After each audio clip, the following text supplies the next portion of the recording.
عليكم ورحمة الله وبركاته. خيارتي سولو هذا كل جين حسولو وين ورالكي صاحبكي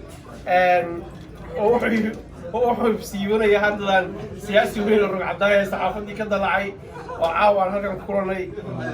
لقى مشاكين كرو ده خيارة يسوي الرجع قبل يقولوا بقى الله كلامه يوحنا فرح سنة كل الكيسي وقت القادش ما شاء الله. ما شاء الله أدبر وفرح سنة هاي مر لبادي مر سد حد بوحن كله يا محمد أحمد الكعسي وهو ولاكي مركب وحن لا يهدي وحن لا ويكون يد أكون هيسو إلهي أكون فرغيو إلهي أكون باديو وضن كي بدوس عطا صون قاضو نبضة سيس عقارو قاضو نبضة إن شاء الله وحقير قبائنا نقلنا أيام رجيني نقدر عن كذا وإيمان إن شاء الله. ما شاء الله. عمل كلمة. walaalkay maxamed dilkacase waxaan leeyahay walaal soo dhawow aad iyo aad baan kusoo dhaweynaynaa waan ku faraxsanahay waqtiga fiican ee wada qaadanay dhammaanteen aad iyo aad baan mahadsantahay dhammaantiin waxaan ku rajaynaynaa maxaa la odhan jiray sii soco adoona wada soo noqon xilka aad u socotana ilaahay waxaan ka baryaynaa inuu kula garab galo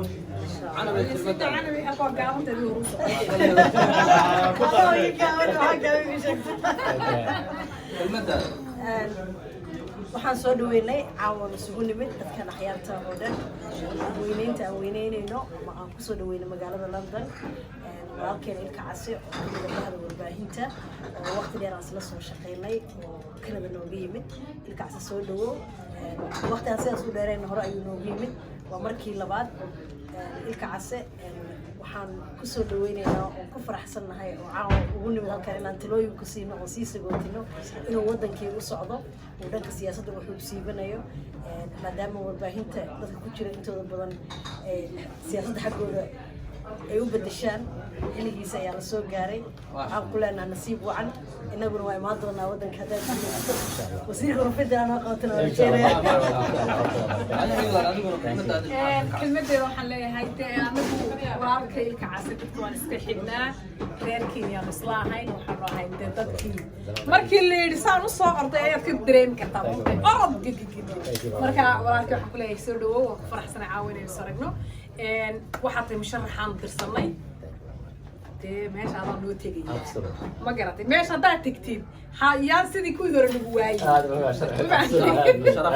marka meesha waan ku dirsanay annaguna waxaan ku waa ku wada taaganahay waad arta caaw garbahaaga waxaa taagan dad aad u culusa dumaradii laki iyo cabdixaafid iyo amaal iyo waxaan ku weli boqoradii London iyo cabdiraxmaan iyo فنانك الصومالية. marka caaw waxa weeyaan iyadu xilli ay kooban ahayd war waxa ku leenahay insha Allah bad ku guuleysanaysaa waan kugu tufnaan kuuri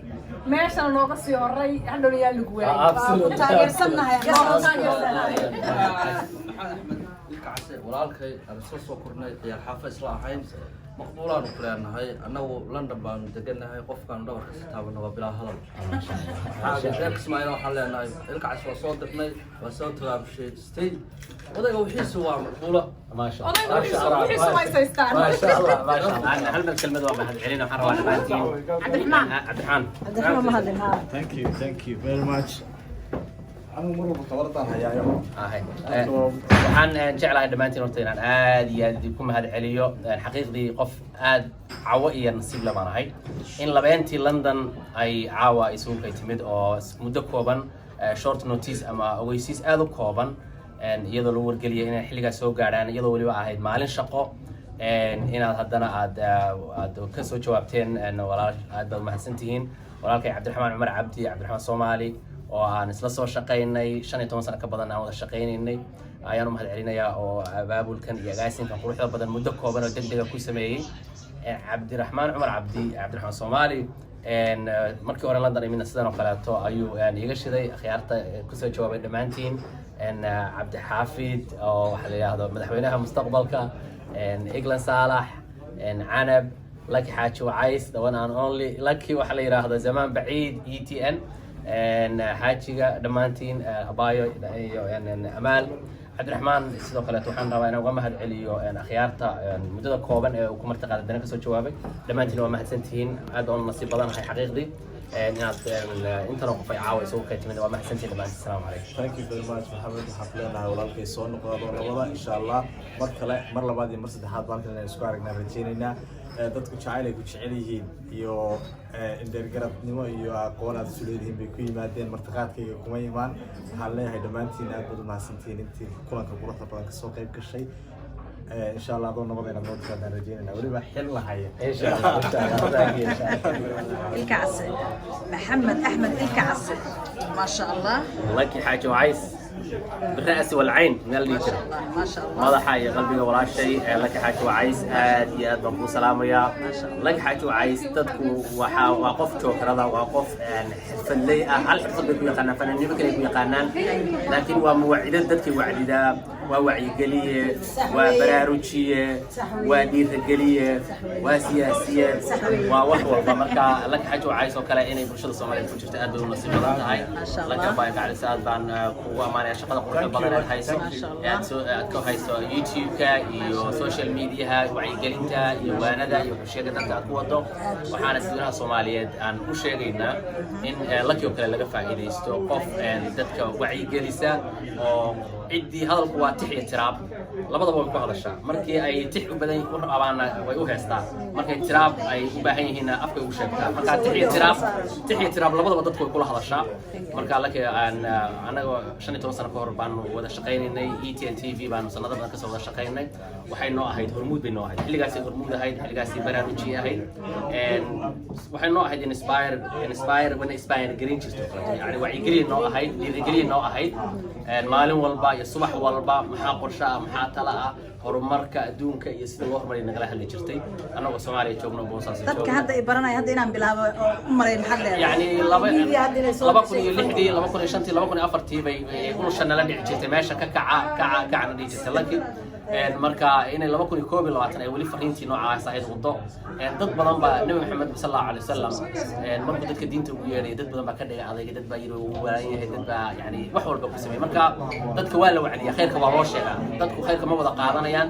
inta dhagahoodu ay laabta ku duleelaan baa khayrka dhageysanaysa inta kale tana nabi maxamed baa waxa lagu yiri innaka la tahdi man ahbabta cidda aad jeceshahay adiga hanuunin kartid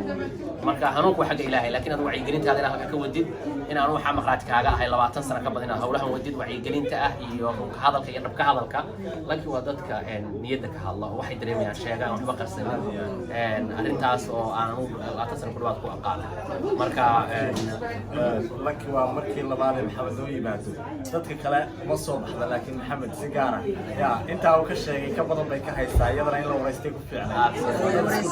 waa dad isku dheerayn badan aan halkaa ka dareemi kartaa sida isku yihiin thank you walana laki xaaji wacys dhibaatooyinkaaga iyo aragtidaada waa noo abshir abaabul ay laki ka maqan tahay abaabul ma aha laakiin dabku ma shidna haddaanay laki joogin marka dabkaa noo shidan dabkaa noo nool caawa canab soo dhawaa baayo يعني واحد قبس مدام لك ذكر مر دو برتي أو كجرو إنكستو 2005 كي أيضا كتمت بصاصة إنه قلت بتمنى فيك إنه سيمينار قلت أو مركز جبل وليا تبغى أنا واحد يسكنها يعني لك أنا وحنا أنا لك وجبل وليا أو فنك دبي كسوقش ذكر قارنوا وحيد هذا فنك يكون كيسمع أيضا لو يدي معي هذه واحدة ويديني أحداث لكن بالمركي كوجو رئيس الفنانات بولية قبل horta laki wasaan hore u sheegay waa chokrad way yani maaragtay dhinac walba wax u goysaa laakiin fanku iyadoo fanaanad bay saxaafadda gashay gaalkacayo muqdisho waa laga yaqaanay koox fanaaniin waliba fanaaniinta sida live music u heestay ku jirtay oo heesaha wacyigelinta munaasabadaha waxaa wadanka xilliga aad uga jira wacyigelinta cudurrada malaariyada aidiska gudniinka fircooniga dowladaha dabaaldegyada heesahu berigaas micnay lahaayeen oo kelmadu xilliga micnaha lahayd heesaha xilligan music bay u badan yihiin iyo in loo sameeyo in lagu dhaleelo iyo noocaas laakiin heesahu xilligaas wacyigelin rasmi ah bulshadu u baahan tahay oo gudbin jireen dadka xilligaas fanka ku jira ka mid ahayd wacyigelinta fanka waliba qaybta wacyigelinta ku jirtay oo dadka waanin jiray koox dhan bay hormuud u ahayd waxay gashay warfaafinta nagu soo biirtay TV-ga ETN kadibna markay qurbaha soo gashay waxay waxa la yiraahdo ay ku laabatay fankeedii bay si laba kicisay maadaama teknolojiyadii dhinacaasi ay timid qalab ay heshay casri ah kansho badan ay u heshay waayo suuq kansho u baahan yihiin waqti u baahan yihiin hadda kadib waxay dib u bilowday in ay isku wado labadiiba way dib u bilowday oo YouTube kana waa taa wada iyo YouTube wada waana taa heesaysa marka hadda labadii xirfadood way isku wadataa laakiin labada waxa u sii dheer waa wacigeliye waa waaniye waa abaabule waa qof karti badan waa qof meesha kaaga aad maadaama caawa marti ku nahay laka YouTube-keena khaaska ah oo customer ay u gooyeen London sida aan la socoto waxyaabo badan baa isdoo laki markii ay loo noqotay oo ay kale ka timid siibanada wax badan ayaa waxaa isku bedelay fankii qaasatan magaalada waxay u arkaan inay laki markay timid xasarad iyo dagaal bilaabatay waxay u arkaan inay wax bedeshay oo dadkii kor usoo qaadaan fankii Soomaalida sii dhacay cilado badan ayaa iska jira loo doonaysa laki adigu waxaa ka aaminsantahay maadaama 20 sano u soo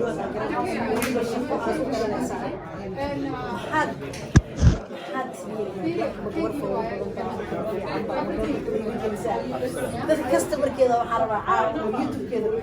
inay wax badan ka ogaadaan maadaama saaxiibkeedii khaaska oo laki ay ku dhaarato caawa nala jiro ilaa boosaaso iyo biyacad iyo biyihii caadiyan tusaalahaas dad ku sifoobi maayaan laakiin tusaale dadka qaarkiis aysan ku sifoobin baa soo qaadanaya waxaan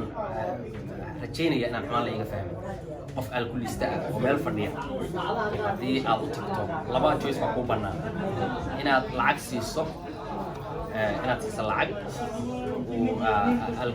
alkulistimadii ku jiro kusii jiro ku iibsado wuxuu daraagii u isticmaalayo ku iibsado ama in aad geyso meel lagu dhaqan celiyo oo qofkaa loo sameeyo rehabilitation meel rehab center inaad geyso marka qofkaas caadiyan markaa la joogo oo daraaga noocaas ku jira hadda meesha ka qaado rehabkiiso meel dhaqan celin haddaa geyso ku nacaya qofkaas laakiin haddaad markaa lacag siiso aad tiraad oo ku iibso waxaad rabtay waxaa laga yaabaa inuu kugu farxo kaaga mahadceliyo laakiin mustaqbalkiisa waxaa u fiican inaad meel rehab oo dhaqan celin aad geysaa qofka u fiican marka waa dadka lakii ku dhiirada xaqu xadiis baa wuxuu ahaa xaqa sheeg xataa hadduu dacadka ka qaraar yahay laki waa dadka ku dhiirada xaqa runta xataa haddii dacadka ka qaraar waa dadka runta sheega waa dadka aan la gaban waa dadka waxay ku qabtaan sheegin waa qof xaraka leh waa qof dhaqdhaqaaq waa qof firfircoon waa qof biyo fadhiya dhaqaajin karta dad fadhiya dhaqaajin karta yani wacyigelin hanuunin abaabul warkacooy wartolow yaa Soomaaliyeed hal la marka qofka caawisa qofka walaalkeeda oo u baahan marka qofka noocaas dad badan way isku dhacayaan waayo dad baan jeclaysanaynin yani wadiiqada wacyigelinta ku socoto marka laakiin qof aan cawal ku qaad lahayn wacyigeliye ah oo aad u qalbi nadiif ah oo lana jecel dadku inay sideeda kale u noolaadaan baa ku aqaanaan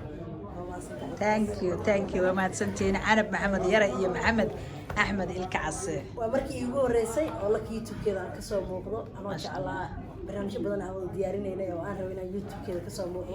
hase ahaatee corona iyo xaaladihi jiray iyo howlaha dunyada ku kala mashquulsaneen corona wuxuu ku baday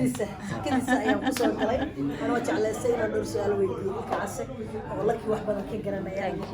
dadku waa saaxiibadu waa kala dhow yihiin oo laki inta aan ka arkay Ilkacase hadday maqasho fadhiga ka istaagto Ilkacasena sidoo kale waxaa ii dhiman bulqaas insha Allah ما تسنتين ما شاء الله